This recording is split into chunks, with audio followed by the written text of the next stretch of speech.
With October knocking down door, there's absolutely no shortage of spooky content ready to give us chills, and this Lovecraftian anime is definitely part of that lineup. After years of being a fan favorite, Junji Ito's renowned 1998 horror manga has been finally adapted into an anime, all thanks to Warner Brothers and Adult Swim for taking the daring initiative. We've all been waiting a long time for this, especially since it is the first anime version of the manga, and although some have tried to portray the horrifying finesse of Uzumaki before, none have been able to do justice to Junji Ito's storytelling of the spirals that cursed Kurouzu. After watching the first episode, I can say that Uzumaki's spiral into horror has been well worth the wait. The animation is stunning, paired with an avant-garde soundtrack you rarely hear in anime, and the visuals are genuinely stomach-churning. So if you're a fan of Junji Ito's brand of horror, you would be doing yourself a huge favor by stopping whatever you're doing and watching the show right now. This might surprise anyone familiar with past and sometimes less successful attempts to bring his stories to life. Even though the show took its time to hit the screen and we're now in a much stranger world than when production began, it nails the essence of what made the manga so unsettling. While there were a few tweaks to fit the TV format, it still manages to capture the twisted vibe that we were expecting. Now, the series wasted no time to dive right into the horror of Uzumaki. We see the spirals forming in nature right from the very moment Kiri introduces herself to the audience. But the worst comes when the spirals begin to creep into the residents of the city in horrifying ways. So how does the Uzumaki manifest in Kurouzu? Without wasting another moment, let's get right into it. Before we go into explanation, we have a very small request. If you like our content, please support us by subscribing to our channel. This is a small click for you, but for us it means an awful lot. Thank you, and let's begin.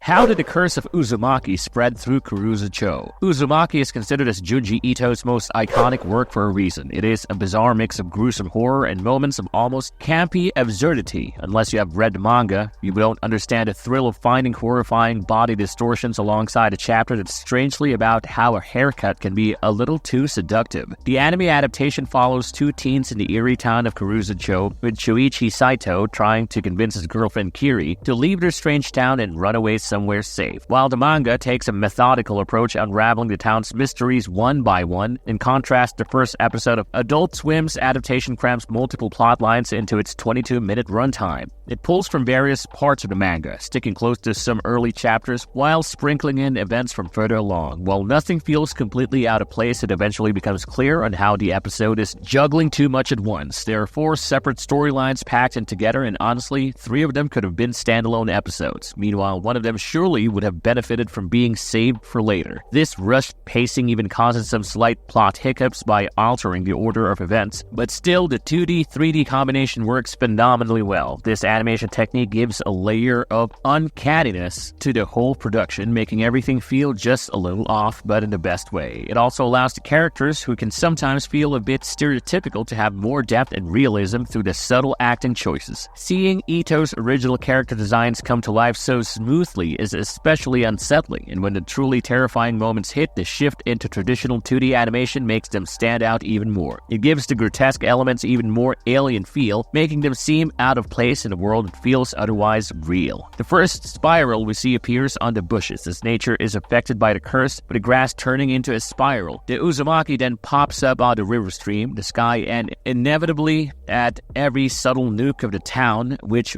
can go easily unnoticed to the busy eye. The first character to note the Curse of Uzumaki drawing the town to literally spiral into horror is Shuichi, who is particularly freaked out by his father's growing obsession with spirals. So let's begin with Shuichis Father. Mr. Saito is the first full-blown case of how the horror of the spiral curse manifests into its victim's body, ultimately leading to their death. It all starts with a horrified Shuichi confessing about the mysterious spiral disease plaguing the town. He mentions how these spirals had been driving his father insane. The man has developed an unhealthy obsession with spirals. He has been continuously drawing spirals on the walls of his room, throwing a tantrum for wanting spiral fish cakes, using his chopsticks to steer spirals into his soup, and even steering tornado-like spirals on his tub before taking a bath. He does not eat, sleep, or talk without mentioning the beauty and the superiority of Uzumaki. No matter what Shuichi or his mother did, Mr. Saito was uncontrollable. He completely stopped going to work and spent all his time obsessing over spiral-shaped things. Plus, there were weird things starting to happen around town, like whirlpools forming in the streams and small tornadoes popping up in the air, which drove Shuichi even more paranoid. His father became so obsessed with the concept of Uzumaki that he covered everything in his vicinity in spiral patterns and even reached out to Kiri's father, who is a pottery artist, to place an order for a custom spiral piece. Later, when Kiri goes over to Shuichi's house to deliver the completed piece, she witnesses the strangeness of her boyfriend's father firsthand. Mr. Saito goes on and on about the beauty of spirals as Kiri tries to understand him with a confused face. What follows after this terrifies her. When Kiri tries to give him the piece he had commissioned from her father, Mr. Saito talks about how he does not need it anymore after his recent discovery. Apparently, the human body was capable of forming spirals, and to prove his statement, Shuichi's father sticks his tongue out as far as he can and literally tries to roll it into a spiral shape in the most grotesque way possible. Seeing how he refuses to stop twirling his tongue out even after salivating pools, a traumatized Kiri drops the parcel on the floor and runs out of Shuichi's house. Sometime after she leaves, a delivery guy comes in with a huge parcel on his back, and Mr. Saito receives it with an uncanny enthusiasm. Meanwhile, Shuichi and his mother visits the hospital after failing to understand Mr. Saito's psychological distress. They arrange an asylum for him in the city by consulting with the doctors, but after they return home, Mr. Saito is nowhere to be found. They looked for him in every room only to find a huge wooden tub covered with a lid. Upon opening the lid, we see the real horror of the spiral curse being manifested within Mr. Saito. He literally shoved his body to fit into the tub in a spiral pattern, maniacally breaking every bone in his body till he turned into an Uzumaki himself and of course died in the process. The sight of Mr. Saito's body rolled up like a Swiss roll shocks Shuichi's mom, who faints. Later, at his father's funeral, Mrs. Saito and Shuichi lied to their friends and neighbors about the cause of Mr. Saito's death, telling everyone that he fell down from the stairs. Later, Shuichi tells Kiri about the horrifying way his father killed himself, but their conversation is interrupted when the funeral smoke emitting from Mr. Saito's cremation pyre begins to form a black-colored spiral in the sky, which keeps twirling to form a space. As one end of the spiral shows a smoky shadow of Shuichi's father crackling while inhaling the cremation fire, the other end of the spiral fused itself with the town's river stream. As Shuichi's mother and the rest of the townspeople look up in horror, the sight of her husband's face drives Mrs. Saito insane as she begs him to stop and rolls on the floor while screaming.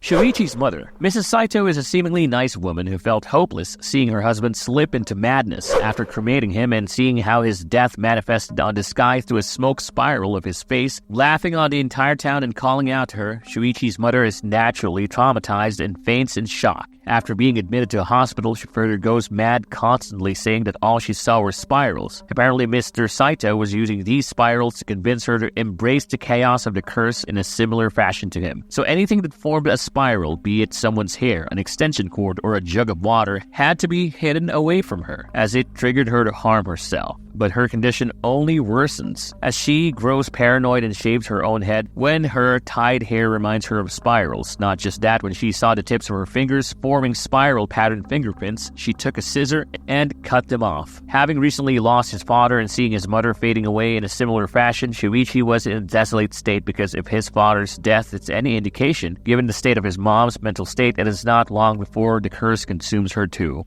Katayama. In this manga adaptation, a lot of the characters fall into similar archetypes. Shuichi plays the role of the classic Cassandra, the one who constantly warns others to live from the horrors that are about to affect them, but he is never believed. Kiri, on the other hand, is the supportive girlfriend trying to make sense of the strange new reality they are facing. Meanwhile, everything else around them is descending into chaos. The use of archetypical characters only become an issue when marginalized characters are introduced. For example, the moment Katayama, a fat character, shows up, he's instantly hit with nasty comments about his supposed lack of physical ability and quickly becomes a target for brutal bullying. In an otherwise fast-paced plot, the show introduces a slowpoke who is constantly humiliated by his teachers for coming to school soaking its gets wet. While this kind of treatment isn't uncommon in horror media, it's worth knowing that the show doesn't limit its horror to just supernatural. During your physical education class, when Katayama tries to change his clothes inside a boy's locker room, his classmates make fun of him because he is being slow and fat. One of the guys took it up a bit too far by stripping Katayama naked and dragging him outside the locker room for everyone to see. When Katayama turns his back in shame to hide what he can, we see how the spiral disease is systematically affecting everyone as Kiri and the rest of the school kids see a huge spiral develop on the boy's back.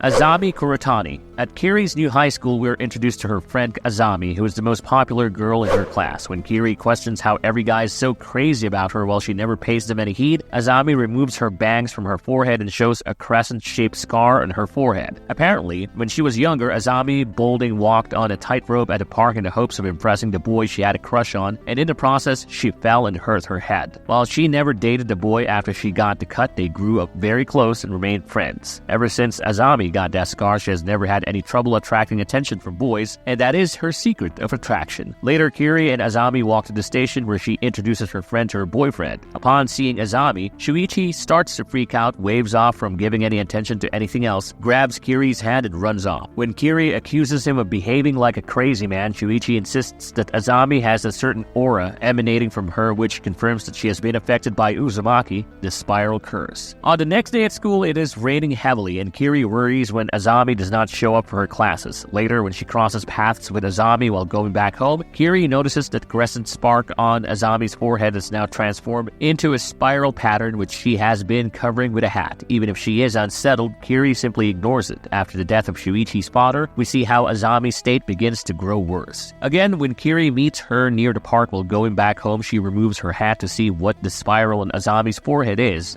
now rotating only to consume half her head along with an eye. In a whirlwind-like state, scared and perplexed, Kiri screams in fear and simply runs away. Azami is then approached by a schoolboy who is obsessed with her and keeps stalking her from time to time. This dude is ready to do just about anything to get Azami to date him, so she decides to take advantage of this situation and asks him to lure Shuichi to the park that evening. Rejection is not something Azami can handle, and Shuichi ignoring her like that really did grate a matter on her spiraling ego. When her stalker lures Shuichi into the park and proceeds to ask for a payback in return for the favor, Azami simply denies him. In full rage, this guy lands a punch on her while Shuichi watches everything in a confused state. The punch knocks Azami's hat down, revealing half her face being consumed by the spiral. When the stalker tries to pull his hand out of Azami's head in a petrified state, he is further sucked in as the growing spiral out of Azami's head consumes him whole. The screaming noise of the boys draws Kiri's attention, who was walking towards the park to meet Shuichi. But upon arrival, she saw a horrified Shuichi clinging onto a large tree trunk, trying to save himself from the curse. Together, they simply watch and stand as the spiral continues to grow larger, ultimately consuming Azami's imprint on her body on the ground. Through Uzumaki, the uglier aspects of human society are explored too, though sometimes it feels a bit problematic, like with Azam's character as she falls into the very stereotypical femme fatale trope, the kind of woman who uses her charm to manipulate and discard guys, which can somewhat come across as a bit of sexist.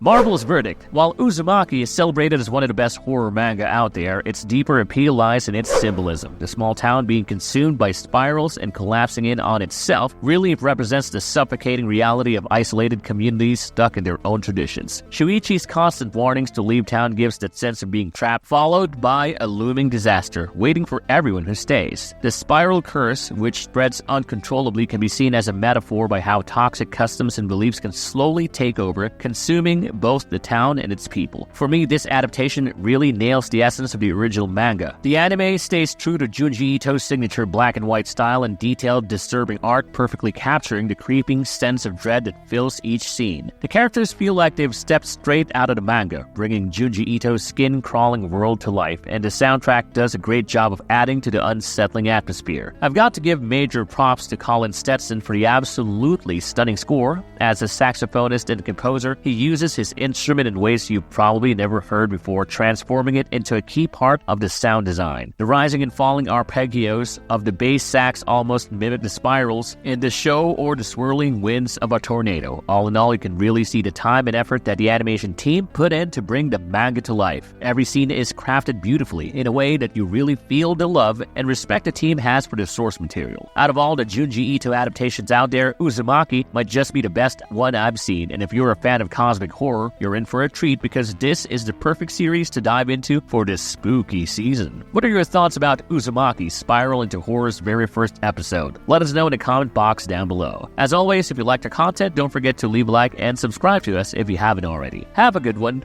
and be safe. Thanks everyone.